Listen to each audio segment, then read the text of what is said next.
In technology, an ad fraud verification company warns of the proliferation of bots and fake accounts amid the introduction of Twitter Blue, which gives subscribers a blue checkmark for a monthly fee. Trafficguard Chief Operating Officer Matt Sutton joins us now from Bangkok. Matt, thank you so much for joining us. What are the dangers and risks of getting Twitter Blue verified? Well, obviously, one of the biggest problems on the internet is authenticity. The challenge that you have is how do you police something that you can't even see? And so Twitter Blue gives people the opportunity to create many, many accounts, have those accounts verified, multiply those accounts, and just trying to make sure that what you're actually interacting with is real just becomes that little bit more difficult. So we're moving away from a world where a platform is verifying everything that's happening to where it's selling the opportunity to pretend to be real. And obviously that causes a lot of dangers. So the alarm bells are really ringing very loud. Matt, bots, fake accounts, and fraud are polluting our digital landscape. That's right, unfortunately so. I mean, it's a global problem. Globally, the digital advertising market is worth over $500 billion.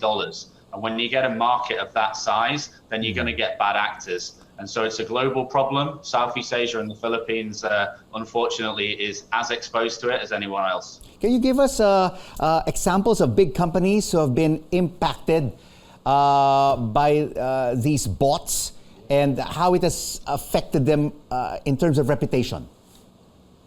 Yeah, no problem. I mean, the reality is that every single business across the world globally is affected by ad fraud. The biggest problem is that it's undetected.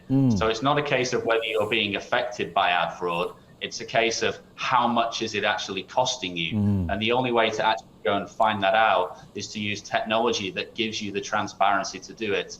I would say one of the most famous cases, if anybody wants to go up and read some of this, is Uber, who went through a series of very time-consuming and expensive court proceedings to sue agencies and mobile ad networks that have been deliberately ripping them off for years and years and years, sending them ad traffic that was not real and getting paid for things that they didn't deliver. So that's a particularly famous case. But the reality is that any business that's engaged in interacting with consumers and looking to drive an outcome and looking to sell something online is affected by ad fraud, whether you know it or not. So how can businesses like here in the Philippines mitigate this ad fraud and protect themselves?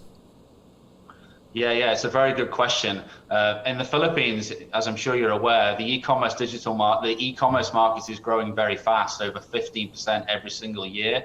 We have a very high mobile penetration in the Philippines as well. So e-commerce plus mobile, and anybody that's spent any time on the ground in the Philippines will know that it's a very promotional heavy, discount heavy, bonus heavy market, which means that consumers are more and more exposed to these kind of things. The only way to start tackling this problem is to start putting the right technology in place. And so when we speak to advertisers and marketeers, we tend to focus on two things. The first thing is culture.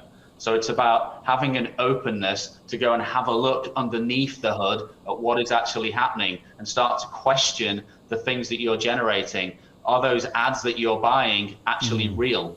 Are those outcomes that you're paying for, are you paying for things that you had anyway and they're being misattributed? So you're paying for media that's not real and then you're paying for outcomes that you didn't generate. But in order to want to tackle that problem, you need to have a real spirit of openness. You're going to change KPIs of people, so you need to allow people to be comfortable with saying, actually, wait a second, some of those things that we've been paying for, that you've been rewarding me for, are not necessarily real. Can we go and relook at it again? So the first thing that we talk about is culture, and then the second one, of course, is technology. Once you've made that cultural shift to say that we want to go and look underneath the hood, we want that transparency, we want to find the ugly truth, then you need the right technology in place. And so that's technology that allows you to understand what's happening at the media buy, and then technology that allows you to understand what's happening at the conversion end and the outcome of that media. And so culture and technology are the two most important things. Thank you so much, Matt, for educating us on ad fraud on the digital platform and what needs to be done to resolve it. Trafficguard Chief Operating Officer Matt Sutton joining us from Bangkok, Thailand.